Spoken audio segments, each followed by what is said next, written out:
Madhara ya dhambi inapokuwa ndani yako, namba 1, inapunguza mwendo wa majibu yako, inapunguza ile spidi ya majibu yako. Ulikuwa upokee kwa haraka, lakini kwa sababu ya dhambi inaleta delay, inaleta kuchelewesha. Unapokea taratibu taratibu, inapokea hivyo taratibu. So kile kinakuwa na kile kinatendeka, akishaona dhambi ndani yako huwa hajibu kwa haraka, ana delay, hajibu kwa haraka. Kama wewe ni wa Mungu, hajibu kwa haraka.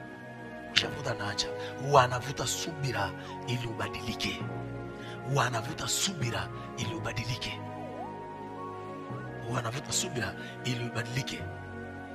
Dhambi itapunguza spidi ya msaada wa Mungu kwako.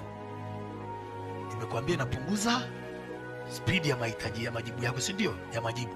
Namba 2, inapunguza spidi ya msaada. Mpaka unaenda kupata ajali, hakuna msaada wa kiungu. Mpaka unaenda kudhulumiwa fedha, pate msaada wa kiungu, kwa sababu kuna mkorogo uko pale.